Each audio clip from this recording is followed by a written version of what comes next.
창세기 43장 1절부터 15절까지. 자, 오늘 제목 같이 한번 읽어볼까요? 제목 같이. 자, 시작. 그리스도인의 본질을 회복하라 라는 제목으로 말씀 나누도록 하겠습니다. 자, 에덴 동산. 에덴의 뜻은 여러분 즐거움과 기쁨이라는 뜻을 가지고 있습니다. 그 에덴의 본질은 기쁨 또 더하기 즐거운, 그래서 행복한 동산이 에덴 동산이죠. 에덴이 행복한 동산일 수 있었던 이유는 본질이 살아있으니까 행복할 수 있는 거예요. 여러분 에덴 동산에 뭐 돈이 있었겠습니까? 옷이 있었겠습니까? 뭐 좋은 차가 있었겠습니까? 교인이 많이 있었겠습니까? 뭐만 있었겠습니까? 오로지 일용할 양식만 있었죠. 그래서 인간은 일용할 양식만으로도 행복할 수 있는 게 우리들의 원래 본래적인 모습입니다. 더 가지려고 하는 욕심이 들어오니까 행복, 이 에덴은 깨어지게 되는 거예요. 다시 말해서 본질이 아니라 현상, 일용할 양식 외에 남과 비교하여서 생기는 더 가지려고 하는 욕심, 그 현상이 들어오니까 본질이 깨어지게 되는 것이죠. 중요한 것은 우리를 행복하게 하는 것은 여러분 현상이 아니라 본질이라는 거예요. 동의하십니까? 창세기 4장에 보면 가인과 아벨의 이야기가 나오죠. 가인은 땅의 첫 소산으로 하나님께 제물을 삼아 제사를 드렸고, 아벨은 양의 첫 새끼를 하나님께 드렸습니다. 그런데 하나님께서 아벨의 제물은 연락하시고 가인의 제물은 연락하지 않으셨죠. 왜 그랬을까요? 그래서 가인이 어떻게 됐습니까? 화가 나서 동생 아벨을 어떻게 해요? 죽이게 되죠. 성경은 몹시 분하여 안색이 변하였고, 하나님이 죄가 내 앞에 엎드러졌는데 그것을 다스리라고 말했지만 가인은 그만 아우를 죽이는 죄를 범하게 됩니다. 우리는 보통 현상에 추중해서 이 이야기를 아벨은 양을 드렸고 가인은 곡식을 드려서 받지 않으신 것이 아니냐라고 그렇게 생각합니다. 하지만 여러분 본질은 무엇입니까? 아벨은 믿음으로 제사를 드린 반면에 가인은 형식상 드렸다는 거예요. 그러니까 본질이 깨어진 제사였다는 것이죠. 오늘 우리가 하나님을 예배하기 위해서 온라인이지만 함께 온라인에서 모였습니다. 서로 얼굴을 볼 수 없고 또 이곳은 텅 빈 예배당에서 오로지 이 카메라 하나에 의지해서 이것이 통로가 돼서 예배를 드리지만, 여러분 우리가 각자 있는 자리에서 우리가 함께 찬양하고 기도하고 또 말씀에 대한 갈급함이 우리 안에 있다면 본질에 초점을 맞추고 있는 것이라고 믿습니다. 온라인이든 오프라인이든 그게 여러분 중요한 것이 아니라 하나님을 향한 우리의 마음의 자세가 늘 중요한 거예요. 할렐루야. 지금 오직 하나님께 우리가 초점을 맞추고 있느냐라는 거예요. 원하기는 여러분 이 시간 우리의 본질이신, 우리의 근본 되신 하나님을 믿음의 눈으로 바라보시고 그렇게 하나님의 은혜를 구하는 시간 되시기를 주의 이름으로 간절히 축원합니다. 사무엘상 18장에 보면 사울에 대한 이야기가 나오죠. 사울은 말씀에 순종했을 때 정말 승승장구했습니다. 사울이 어디를 가든지 승리하였고 하나님의 말씀에 순종했을 때 사울은 참 멋있었습니다. 하지만 말씀에 순종하는 그 본질이 깨어졌을 때 사울은 기쁨도 잃어버리고 하나님의 음성도 잃어버리고 사랑도 잃어버리게 되어버렸습니다. 사무엘상 28장 6절 말씀에 보면 사울이 여호와께 묻자오되 여호와께서 꿈으로도 우림으로도 선지자로도 그에게 대답하지 아니하심으로 라고 기록되어 있어요. 그러니까 본질이 깨어지니까 하나님을 잃어버리게 되었어요. 그리고 블레셋이 쳐들어오는 큰 문제가 생겨나기 시작합니다. 그러니까 여러분, 문제가 있어서 본질이 깨어지는 것이 아니라 본질이 깨어지니까 문제가 발생한다는 거예요. 여러분, 우리 삶의 문제 앞에서 우리가 그 문제 앞에서 섰을 때에 그 문제를 바라보지 마시고 그 문제 너머에 있는 본질을 바라볼 수 있는 눈이 열리시기를 간절히 소망합니다. 하나님 말씀에 대한 본질을 잃어버리니까 하염없이 인생의 나락으로 추락하게 되어 버렸습니다. 그래서 따라서 문제를 해결하는 방법은 그럼 뭐예요? 반대로 본질을 회복하는 거죠. 무엇보다도 하나님을 사랑하는 본질을 되찾아야 한다는 거예요. 하나님의 말씀 앞에 순종함으로 서는 본질을 회복할 때에 여러분, 우리의 문제가 하나 둘 해결되게 될 줄 믿습니다. 지금 상황도 마찬가지예요. 우리가 더욱더 이럴 때일수록 본질 앞에, 하나님 말씀 앞에 나아가야 합니다. 믿으십니까? 그렇게 본질을 회복할 때에 우리의 문제가 하나 둘씩 차츰차츰 사라지게 될 줄 믿습니다. 그러면 깨어진 그 에덴 동산, 또 본질로부터 멀어진 우리를 회복할 수 있는 분은 누구실까요? 그것은 두말할 것도 없이 바로 말씀이신 예수 그리스도인 줄 믿습니다. 태초에 말씀이 계시니라. 이 말씀이 하나님과 함께 계셨으니 이 말씀은 곧 하나님이시니라. 오직 예수 그리스도, 말씀이신 예수 그리스도만이 깨어진 본질을 회복할 수 있는 유일한 길이라 믿습니다. 주님의 사랑이 우리를 회복시키는 거예요. 주님의 십자가의 사랑이 우리를 회복시키는 거예요. 세상 물질이, 세상 권력이, 정치, 경제, 문화가 우리를 참되게 회복시키는 것이 아니라 주님의 사랑이, 십자가의 사랑이 우리를 참되게 회복시킬 수 있는 거예요. 할렐루야. 인간들은 예수 그리스도의 십자가에 달려 돌아가시는 것을 보면서 이 십자가가 저주의 십자가고 아무 능력이 없는 거라고 그렇게 이야기했습니다. 그것은 십자가의 현상만 보았을 뿐이에요. 십자가의 본질을 보아야 돼요. 십자가의 본질인 모든 죄인을 구원하시는 십자가의 그 사랑을 보아야 합니다. 그래서 십자가의 도가 멸망하는 자들에게는 미련한 것이지만 구원을 받는 우리들에게는 하나님의 능력이 되는 거예요. 할렐루야! 깨어진 에덴을 회복시키는 능력은 십자가의 사랑입니다. 그 십자가의 사랑을 받은 자가 바로 저와 여러분입니다. 믿으십니까? 고로 우리의 가치는 노력에 의해서 정해지는 것이 아니라 하나님의 은혜에 의해서 결정되는 거예요.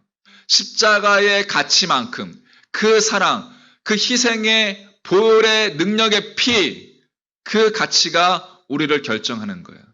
그러므로 우리의 가치는 십자가의 그 크신 사랑입니다. 할렐루야.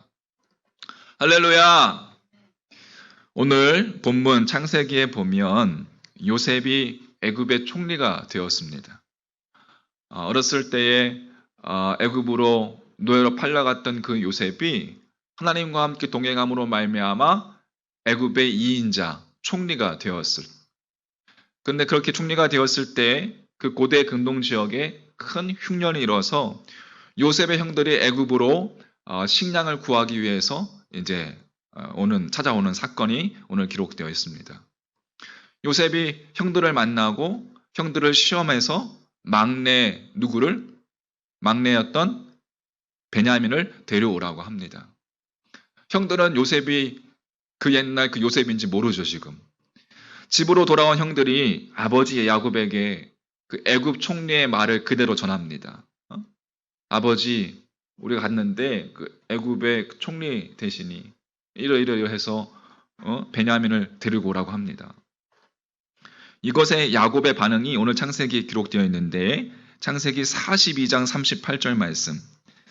자, 42장 38절의 말씀에 보면 야곱이 이르되 내 아들은 너희와 함께 내려가지 못하리니 그의 형은 죽고 그만 남았음이라. 무슨 이야기예요? 요셉은 그 옛날 죽은 걸로 지금 알고 있죠, 야곱이. 근데 그 동생 베냐민만 남아 있습니다. 만일 너희가 가는 길에서 재난이 그에게 미치면, 베냐민에게 미치면 너희가 내 흰머리를 슬퍼하며 수월로 내려가게 함이 되리라. 무슨 이야기예요? 베냐민에게도 또 무슨 일이 생기면 나는 더 이상 살지 못한다. 나는 지옥에 빠져 갈 것이다. 그렇게 아버지 야곱이 형들에게 이야기하는 거예요. 야곱은 베냐민을 절대로 보낼 수 없다고 합니다. 야곱이 겪어왔던 여러분 인생을 한번 살펴보십시오. 야곱의 인생을 살펴보면 상처투성이었습니다. 팥죽 한 그릇에 장자권을 빼앗아서 도망쳤던 야곱. 형 에서의 그 손길을 도망쳐서 멀리 삼촌 라반의 집에 가서 수십 년 동안 일을 하면서 그렇게 보냈던 야곱. 야곱의 인생의 상처로 인해서 그 상처로 왜곡된 눈으로 지금 야곱은 이 사건을 해석하고 있는 것을 우리가 볼 수가 있습니다. 사실 여러분, 야곱은 정말 가슴 속에 상처투성인 사람입니다. 그 상처 때문에 그 가정 정체에 아픔이 생겼다라고 볼 수도 있어요. 야곱은 사실 아버지의 사랑에 대한 굶주림이 있었던 자입니다. 사실 아들에게 있어서 아버지의 인정을 받는다는 것, 여러분 그것이 삶의 전부일 수 있습니다. 그런데 야곱의 아버지가 누구죠? 이삭. 이삭은 자식들을 편애했습니다. 맏아들이었던 에서를 사랑하고 야곱은 그만큼 사랑하지 않았어요. 그것이 야곱에게 있어서는 상처로 자리 잡게 되었고 그가 장자권에 집착하게 만드는 계기가 되었던 것이죠. 여러분, 상처라는 것은 집착으로 연결되는데 야곱은 평생 팥죽 한 그릇으로 빼앗은 그 형의 장자권에 대한 집착이 있었습니다. 그래서 자기의 삶 전체를 다 거기다 쏟아 부었죠. 그러다 보니까 나중에는 그 집착이 야곱의 삶의 형태가 되어버렸습니다. 야곱의 라이프 스타일이 그 상처로 인한 집착이 그렇게 야곱의 라이프 스타일을 만들었다는 거예요. 남을 속이고 거짓말하고 아내 라헬에 대한 집착으로 이어졌고 그것은 라헬이 낳은 요셉과 베냐민에 대해서 자신의 아버지 이삭처럼 레아에서 낳은 다른 아들과 편애하는 모습을 보이게 됩니다. 그래서 요셉에겐 채색 옷을 입혔고 요셉이 사라지고 난 뒤에는 베냐민에게 집착하게 된 것이죠. 그래서 다른 형제들이 베냐민을 애굽에 데려가려고 한다고 했을 때에 야곱은 절대로 보낼 수 없었던 거예요. 여러분, 한편으로는 이해가 되지 않습니까? 야곱의 그 상처와 아픔, 그것으로 인해서 파생된 그 집착. 그런데 갑자기 그 다음 장 43장에 가서 오늘 본문 43장에 가서 베냐민을 데리고 가라는 고백을 우리가 보게 됩니다. 자, 43장 13절 말씀 보세요. 내 아우도 누구예요? 베냐민도 데리고 떠나 다시 그 사람에게로 가라. 뭐예요? 베냐민을 지금 보내주는 거예요. 여러분, 이유가 무엇일까요? 어떻게 된 일일까요? 10절에 보면 우리가 지체하지 아니하였더라면 벌써 2번 갔다 왔으리이다. 이 말씀에 의하면 아마 시간이 한 1주, 2주 정도 시간이 지났을 거라 생각합니다. 이 1, 2주 사이에 야곱의 심경에 무슨 일이 벌어졌던 것일까요? 그래서 야곱이 베냐민을 내어줄 수 있었던 것일까요? 그것은 야곱이 그 1, 2주 동안에 하나님의 은혜를 구하기 시작했기 때문이라고 생각됩니다. 오늘 말씀의 표현으로 이야기하자면 야곱이 본질로 돌아간 거예요. 할렐루야. 다시금 근원으로 돌아간 거예요. 야곱이 다시 엎드렸어요. 우리가 거룩한 상상을 통해서 묵상을 해보면 그 옛날 팥죽 한 그릇으로 인해서 도망자의 신세가 되었던 그 야곱이 광야에서 처량한 신세로 잠을 청했을 때 꿈에서 무엇을 보죠? 하나님의 사자가 하늘로 오르락 내리락 하는 것을 보게 됩니다. 그리고 그 다음날 아침에 일어나서 어떻게 해요? 그곳에 뭘 쌓았습니까? 단을 쌓고 그곳의 이름을 무엇이라고 명명합니까? 베델, 하나님의 집, 베트, 집이라는 뜻이죠. 엘, 하나님, 하나님의 집이라고 그렇게 명명하고 그곳에서 하나님께 제사를 드립니다. 예배를 드립니다. 그때의 그 야곱, 하나님이 내가 어디를 가든 나와 함께 하십니다. 하나님 예배를 받아 주옵소서. 무엇보다도 하나님을 바라보고 하나님의 은혜를 구했던 그 야곱으로 다시 돌아가서 하나님을 바라보기 시작했던 거예요. 창세기 43장 오늘 14절 말씀 한번 보십시오. 14절 말씀. 전능하신 하나님께서 그 사람 앞에서 너희에게 무엇을 베푸사? 은혜를 베푸사 그 사람으로 너희 다른 형제와 베냐민을 돌려보내게 하시기를 원하노라. 내가 자식을 잃게 되면 이르리로다. 한번 같이 한번 읽어볼까요? 14절 말씀 같이요. 시작.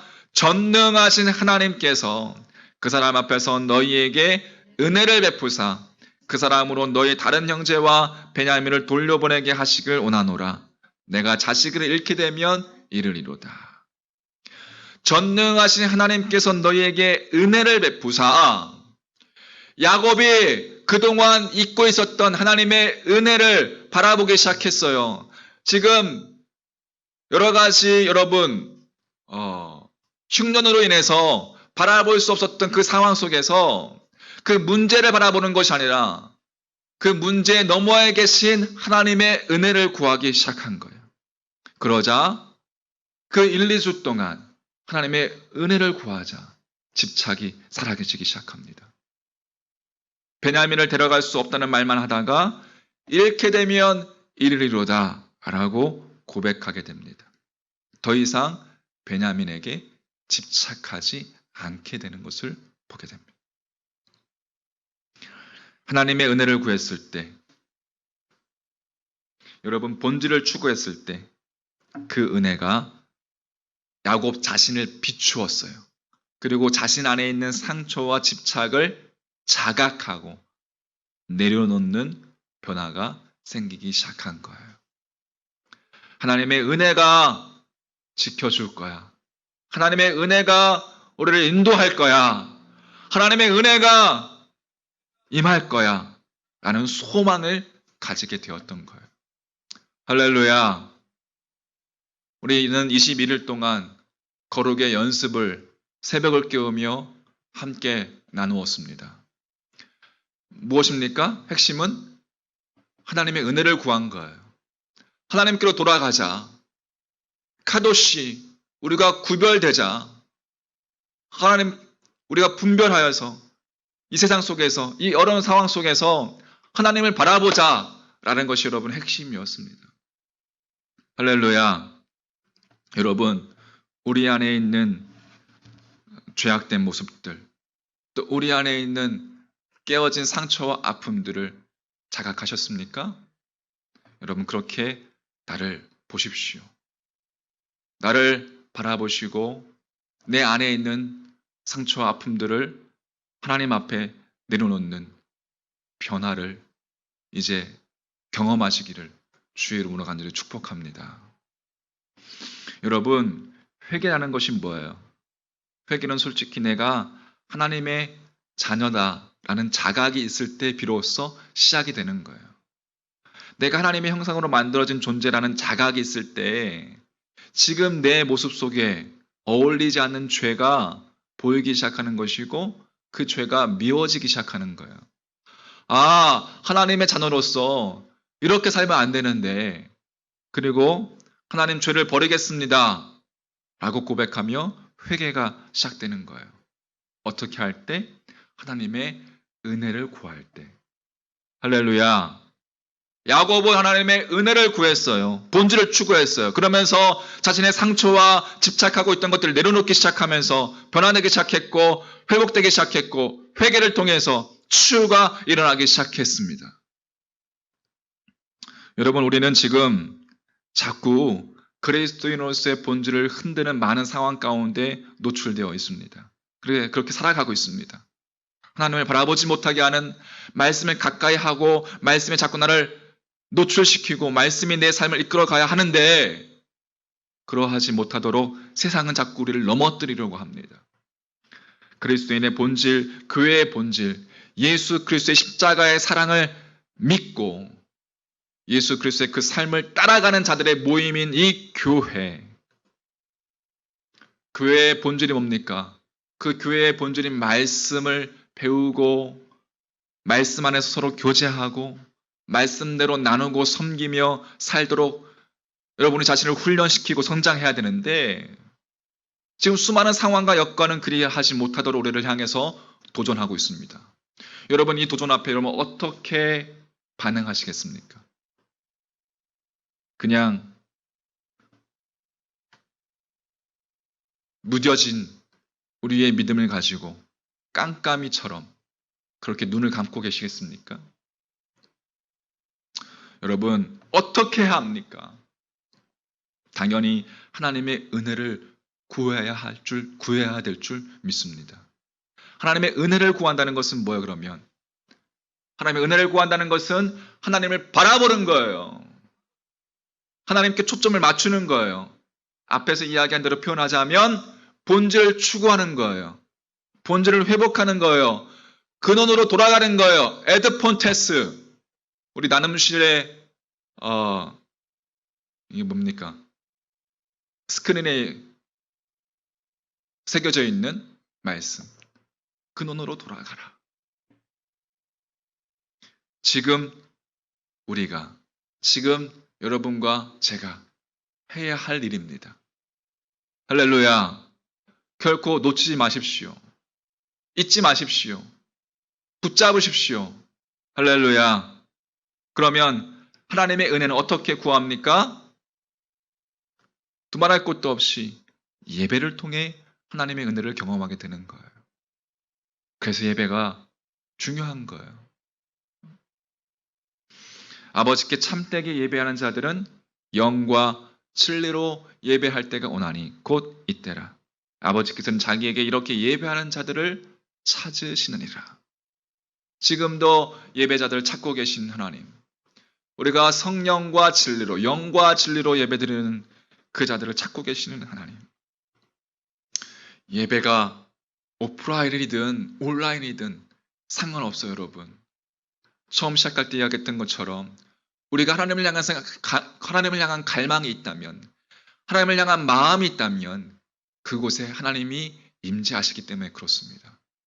하나님은 언제나 어느 곳에나 초월해서 계시는 분이 우리 하나님이시기. 하나님의 편재성이라고 해요. 하나님의 편만성. 어느 곳에서 하나님은 충만히 임하시는 분, 우리 하나님이십니다. 할렐루야. 야곱처럼 상처와 아픔이 있으십니까? 그것이 왜곡된 집착으로 나를 이끌어가고 있습니까? 하나님의 은혜를 구해야 할 때입니다. 그 은혜의 빛이 내게 비출 때 우리의 모난 부분이 드러나기 시작되는 것이고, 내가 하나님의 자녀라는 깊은 자각이 생길 때 회개가 시작되는 거예요. 예배를 통해 우리를 회복시키기를 원하시는 그 하나님의 놀라운 은혜와 사랑을 경험하시기를 주의 이름으로 간절히 축원합니다. 삶이 엉망이고 뭔가 되는 일이 없고 모두가 다 어려운 이 시대 속에 우리는 더욱더 성도의 본질을 추구해야 될 줄 믿습니다. 십자가의 사랑을 구하십시오. 하나님의 은혜를 구하십시오. 할렐루야. 주여, 우리를 불쌍히 여겨 주옵소서. 한번 따라서 하겠습니다. 주여, 주여, 우리를 불쌍히 여겨 주옵소서. 우리를 살려 주옵소서. 오늘 본질에 충실하시기 바랍니다. 오늘 본질에 충실할수록 더 높은 내일의 높이가 우리에게 다가올 것이라 믿습니다. 할렐루야!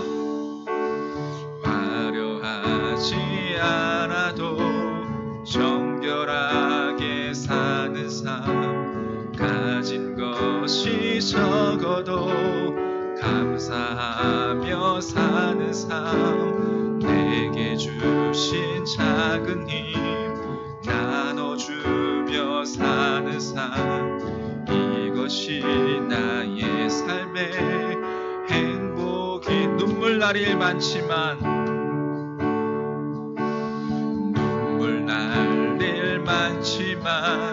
기도할 수 있는 것, 억울한 일 많으나 주를 위해 참는 것, 비록 짧은 작은 삶 주 뜻대로 사는 것, 이것이 나의 삶의 행복이라오. 이것이